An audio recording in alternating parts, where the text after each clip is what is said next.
Bienvenidas y bienvenidos alumnos de segundo año de educación secundaria. En este video abordaremos el tema de la conquista espiritual 1, en donde nos concentraremos en cómo fue este proceso denominado como conquista espiritual, es decir, el proceso de evangelización, de la transformación de los indígenas de esta religión politeísta a la religión católica. Para ello, vamos a trabajar con el aprendizaje esperado, conocer algunos hechos y acontecimientos que formaron parte del proceso de evangelización de los indígenas de la Nueva España en el siglo XVI. Recordemos que el siglo XVI son los años que abarcan de 1500 a 1599, y particularmente los dedicados al año de 1521 en adelante, es decir, después del proceso de conquista militar, vendría posteriormente el proceso de conquista espiritual. ¿Ok? Pues bien, comencemos. ¿Qué es o en qué consistió la conquista espiritual? Bueno, se denominó evangelización o conquista espiritual al proceso de conversión de los indígenas de sus religiones politeístas, es decir, esta religión que tenían los indígenas durante la época prehispánica, consistente en muchos dioses o en en la creencia en muchas fuerzas de la naturaleza, ¿sí? Esta conversión de esta religión prehispánica a lo que es el cristianismo católico, ¿ok?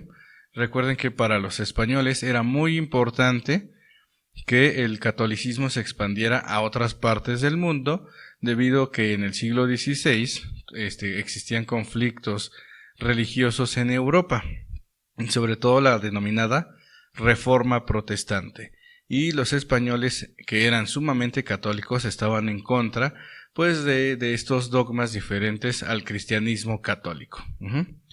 Este proceso fue realizado, el proceso de evangelización, el proceso de conquista espiritual, fue realizado por frailes que pertenecían a diversas órdenes religiosas, es decir, en un principio no llegaron párrocos ni obispos. Quienes llegaron a realizar este proceso de evangelización en primera instancia fueron frailes, a los cuales el Papa les brindó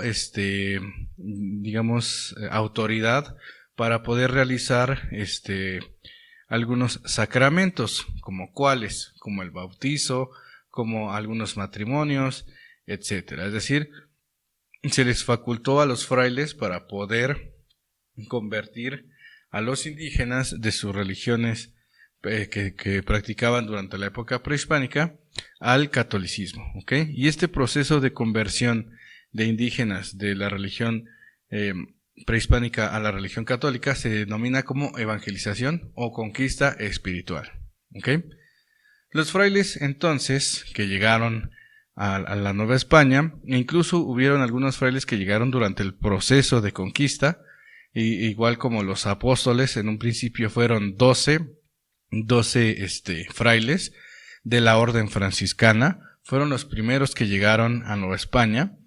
Y posteriormente, tras la conquista, llegaron otras órdenes religiosas que veremos un poquito más adelante. Y entonces estos primeros frailes que llegaron a la Nueva España usaron muchos métodos para evangelizar a los indígenas. Pero el principal fue aprender la lengua de los indígenas e intercambiar nombres sagrados que tenían ellos por nombres sagrados del catolicismo, es decir, cambiar algunas de estas fuerzas de la naturaleza a lo que son a nombres de santos, e inclusive a nombre de Dios, ¿no? Dios como la principal, el principal deidad o Dios de los católicos, ¿ok? Bueno, también los frailes construyeron junto con los indígenas iglesias especiales para ellos, que se denominaron las llamadas capillas abiertas, ya que los indígenas estaban acostumbrados a realizar sus ceremonias religiosas al aire libre, y es por ello que las capillas abiertas pues tenían de cierta manera esa reminiscencia, esa función pues de alabar a Dios, pero al aire libre, ¿ok? Entonces fue una de las estrategias que utilizaron los frailes para poder convertir a los indígenas al catolicismo. Otra de las técnicas que usaron los frailes, además de, como ya mencionamos, además de lo que es la construcción de estas capillas abiertas, o además de la construcción además de solamente aprender sus lenguas, también utilizaron los símbolos. Recuerden que los indígenas prehispánicos, mixtecos, mexicas, etcétera, todos ellos tenían un sistema de escritura basados en imágenes, ¿ok? Y las imágenes pues tenían un simbolismo importante para los indígenas. Entonces los frailes lo que hicieron fue tratar de traducir algunos de estos símbolos y los transformaron al catolicismo. Y una de estas técnicas que usaron entonces los frailes fue el uso de los códices testerianos, como el que estamos viendo aquí, ¿sí? Fueron códices que se utilizaron para convertir al cristianismo a los indígenas. Eran básicamente catecismos en donde pues inculcaban las enseñanzas religiosas, la cuestión de los sacramentos, la cuestión de la Trinidad, y por ejemplo, para los indígenas prehispánicos el sol era una de las deidades más importantes dentro de su religión, y por eso para hablar de Dios, por ejemplo, del Dios católico, pues ponían la imagen del sol, ¿no? Un ejemplo, ¿no? Entonces, este tipo de códices fueron muy utilizados por los frailes para poder convertir a los indígenas. Muchas veces estos indígenas aceptaban lo que es aceptaban pues convertirse al cristianismo y al catolicismo, y al hacerlo pues se cambiaban de nombre, ¿sí? Algunos conservaban su nombre náhuatl, pero también o nombre prehispánico, pero se les añadía al momento de su bautizo un nombre europeo, ¿ok? Por ejemplo, tenemos el famosísimo caso de Juan Diego, ¿no? Juan Diego Cuauhtlatoatzin, ¿no? Ese es un ejemplo de cómo este emisario de la Virgen de Guadalupe, pues tenía ya era bautizado, ya había sido bautizado, y por eso recibe el nombre de Juan Diego, pero a su vez su nombre prehispánico, Cuauhtlatoatzin, ¿ok? Es un ejemplo de cómo los frailes pues convirtieron al catolicismo a los indígenas, ¿ok? Entonces utilizaron los códices testerianos, utilizaban las capillas abiertas, aprendían sus lenguas, y al aprender sus lenguas, muchos de estos frailes empezaron a crear vocabularios, es decir, diccionarios que ayudaban a otros frailes pues a entender cómo se comunicaban estos pueblos indígenas. Entonces, dependiendo de la región, vamos a tener algunos diccionarios de esta época, del siglo XVI, que nos van a ayudar a entender algunas palabras de origen prehispánico que se tradujeron al español. Por supuesto que estas lenguas a lo largo del tiempo han sufrido modificaciones, ¿ok? Por lo tanto, no es lo mismo el náhuatl que se hablaba en el siglo XVI al náhuatl que se habla en la actualidad, ¿ok? Es algo que hay que tomar en cuenta a la hora pues de analizar los documentos de esta época, ¿sí? Que van a haber algunas palabras que en la actualidad pues ya los indígenas ya no los pronuncian, o lo pronuncian de otra manera, pero que quedó registrado cómo se hablaba en aquella época, ¿ok? Entonces, esas son las técnicas que usaban los frailes para convertir a los indígenas al catolicismo. La evangelización fue obra del clero secular y clero regular. En un principio, quienes llegaron a la Nueva España fue el clero regular, es decir, el de las órdenes religiosas, o el de los famosos frailes, los cuales vivían en conventos. Y por eso las primeras construcciones que se dan en Nueva España son los conventos, ¿ok? Donde vivían pues los frailes. Los frailes pues no podían estar en contacto con la sociedad en general, porque vivían resguardados en conventos, ¿ok? En claustros, así se llamaba el lugar donde vivían en específico los frailes que formaban parte de este conjunto llamado convento, ¿ok? El clero secular, por su parte, pues eran los sacerdotes, eran los párrocos, que dependían de un obispo.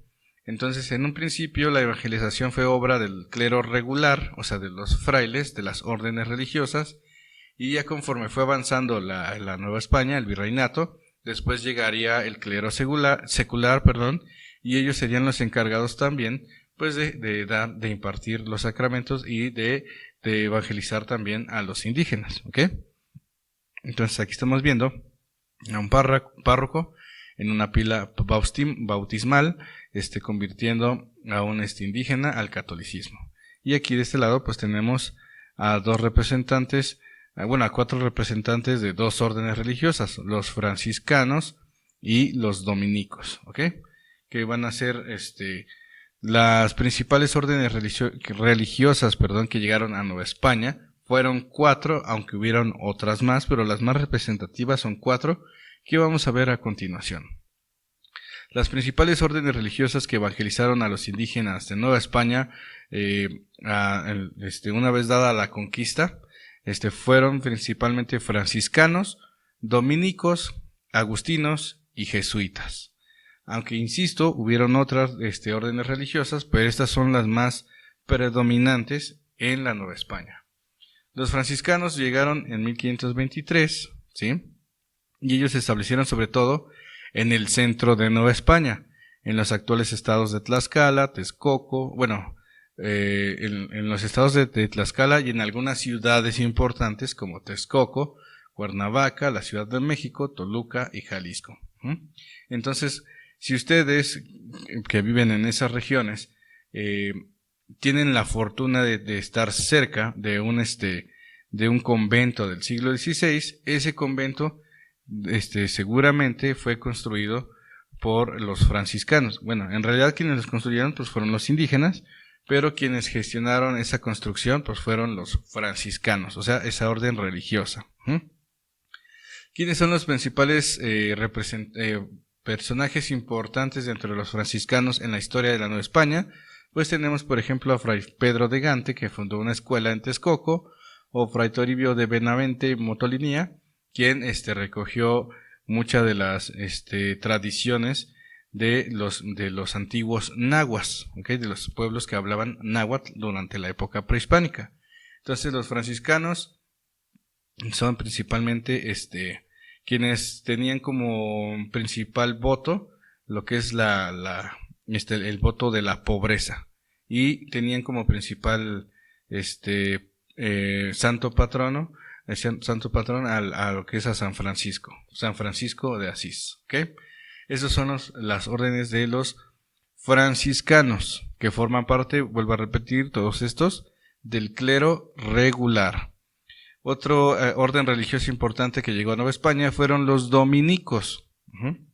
Ellos llegaron en 1526 y ellos se establecieron sobre todo en la parte sur de Nueva España, es decir, Chiapas, Oaxaca y Veracruz. ¿Okay? Es, digamos, las regiones donde se establecieron los dominicos, sobre todo en Oaxaca, que en aquella época era la ciudad de Antequera. Entonces, si vamos a visitar la ciudad de Oaxaca, podemos observar que hay algunos conventos del siglo XVI que fueron construidos por dominicos. Por ejemplo, el templo de Santo Domingo de Guzmán es de los dominicos, ¿ok? Dominicos, pues, significa, o viene del latín, Dominis Canis, que es los perros de Dios, o sea que eran fieles a lo que es a Dios, ¿ok? Personajes importantes dentro de los dominicos tenemos a Fray Domingo de Betanzos y Fray Bartolomé de las Casas, principal defensor de los indígenas que se estableció en lo que es en Chiapas, ¿ok? Y que por eso se llama San Cristóbal de las Casas, en honor a Fray Bartolomé de las Casas, ¿ok? Entonces, veamos cómo, vamos viendo entonces cómo se empiezan a generar ciertas jurisdicciones donde pues ya no podían entrar, por ejemplo, los dominicos a ciertos dominios donde ya se habían establecido franciscanos, y a su vez los franciscanos pues no podían entrar en ciertos territorios que ya habían sido controlados por dominicos, es decir, ya habían elaborado o ya habían hecho la tarea de evangelizar algunos grupos indígenas, ¿ok? Ya para 1536 llegarían los agustinos. Ellos se establecerían sobre todo en la región de occidente de Nueva España, sobre todo Michoacán, algunas partes del Estado de México, del Estado de Puebla, Hidalgo, sobre todo en la región de la Huasteca y en el Estado de Guerrero. Los agustinos, sobre todo tuvieron mayor presencia en Michoacán, y uno de los frailes agustinos más destacados pues fue Vasco de Quiroga, aunque también lo fueron Francisco de la Cruz y Agustín de la Coruña. Son, digamos, de los personajes ilustres de la época virreinal que formaban parte de estas órdenes religiosas. Y finalmente vamos a tener a los jesuitas. Ellos llegaron hacia 1572, los jesuitas, o también llamada la Compañía de Jesús. Ellos se establecieron sobre todo en el norte de Nueva España. Obviamente también tuvieron cierta importancia en otras partes de Nueva España, como por ejemplo la Ciudad de México, pero digamos su dominio mayor se dio hacia el norte de Nueva España, sobre todo en los actuales estados de Zacatecas, en Sonora, en Baja California Norte, Baja California Sur, en Durango y Sinaloa, donde fundaron las famosas misiones. ¿Se acuerdan? De las misiones, que fueron uno de los elementos que permitió la colonización del norte de Nueva España. Bueno, pues fue obra sobre todo de los jesuitas, que se establecieron en lo que es el norte de Nueva España. El personaje importante de los jesuitas es San Ignacio de Loyola, quien fue el fundador de la Compañía de Jesús, o sea, el primero de estos grupos denominados los jesuitas. Algunas órdenes religiosas siguen operando en la actualidad, aún siguen habiendo franciscanos, dominicos, agustinos y jesuitas, algunos, por ejemplo, sobre todo los jesuitas, son los que se encaminaron más sobre todo al desarrollo de la educación. Entonces hay muchas universidades en la actualidad que son administrados por jesuitas, pero pues ya desde la época de la Nueva España, estos órdenes religiosas tuvieron la función pues de evangelizar a los indígenas durante la época virreinal.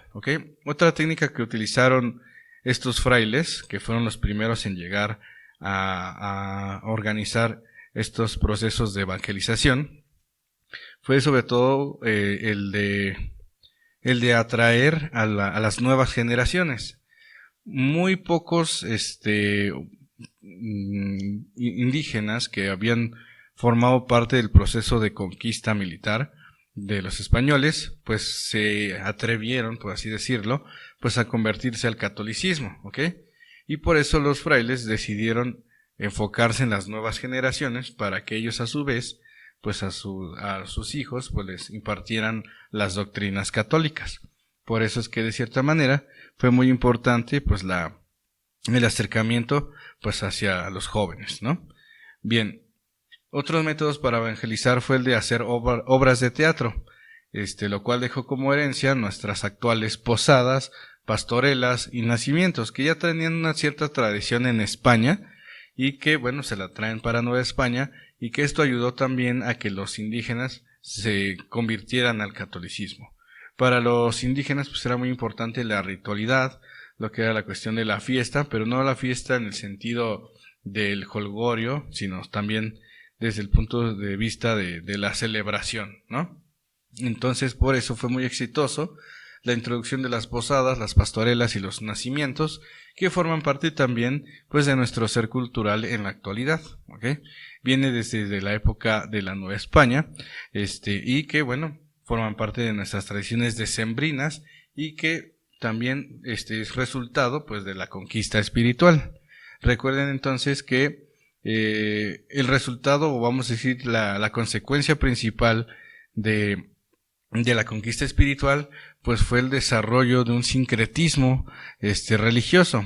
Sincretismo quiere decir que se empezaron a mezclar algunos elementos de la tradición religiosa prehispánica con elementos de la tradición religiosa católica, creando, por así decirlo, un sistema católico muy propio, muy americano, Entonces, algunos grupos indígenas, por ejemplo, empezaron a retomar ciertos rituales o tradiciones que habían traído desde la época prehispánica, por ejemplo algunos relacionados con la agricultura o con el agua, y se las traspasaron, por ejemplo, a algunos santos, por ejemplo San Isidro Labrador, o por ejemplo San Miguel, lo que es San Miguel Arcángel, etcétera, ¿no?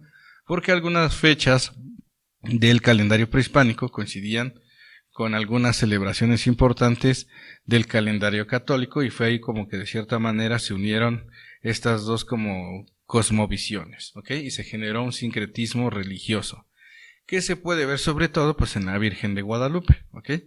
Esta unión como de los elementos, este mestizaje cultural se ve sobre todo en la Virgen de Guadalupe, estos elementos indígenas y estos elementos católicos, ¿ok?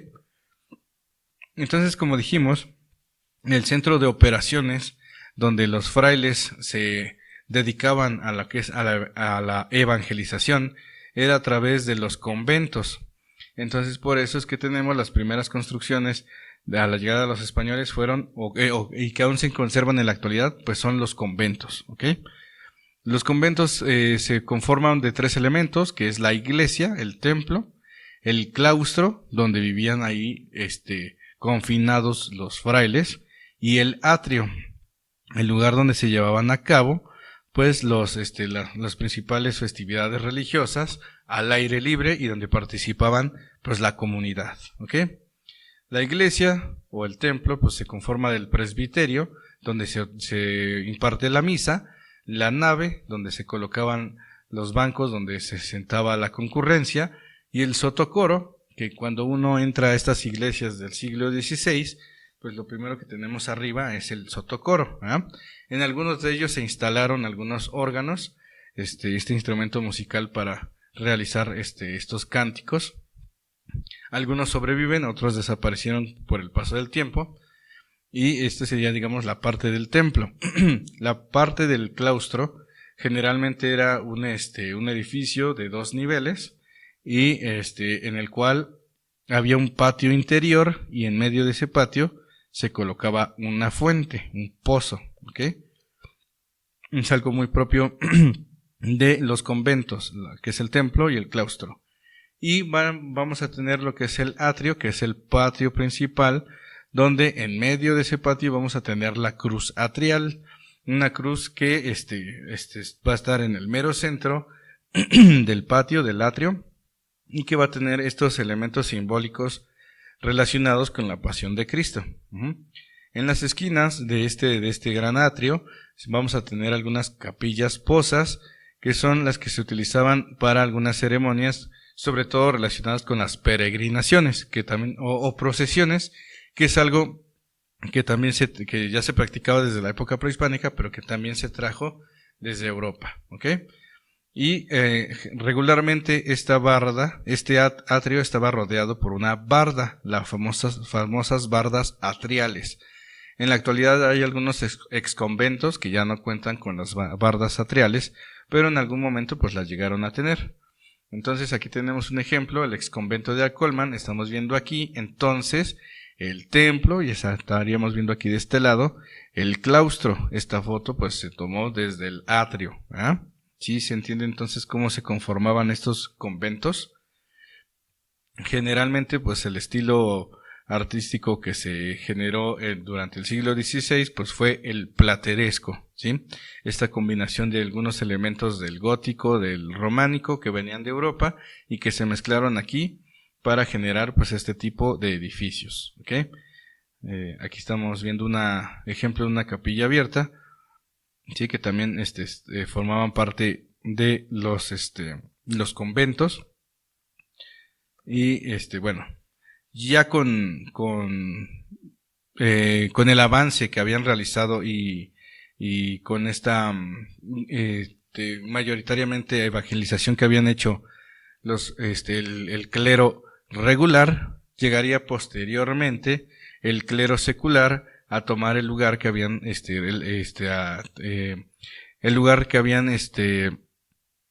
establecido ya las órdenes religiosas. Es decir, primero llegaron los frailes, ellos se dedicaron al proceso de evangelización, tuvieron el permiso del Papa, pero posteriormente, en 1574, se emitió una cédula del rey, donde se daba al clero secular el poder sobre la evangelización de los indígenas, por lo que el clero regular quedaría supeditado entonces al clero secular.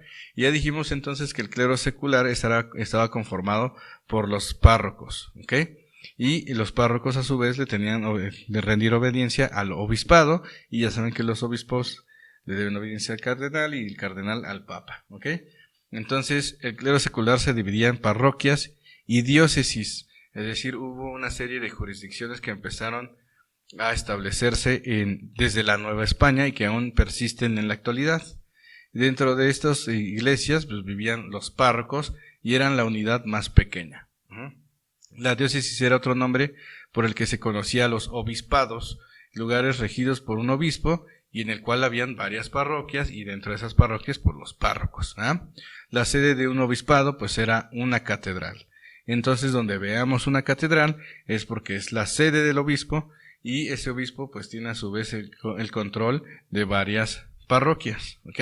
Es así como funcionaba el sistema del clero secular durante la época de la Nueva España. Y ellos fueron los que de cierta manera van a desplazar al clero regular ya una vez que se establezca el virreinato de la Nueva España, ¿ok? Y pues por mi parte es todo. Sería entonces la primera parte de una serie de 3 videos denominados La Conquista Espiritual.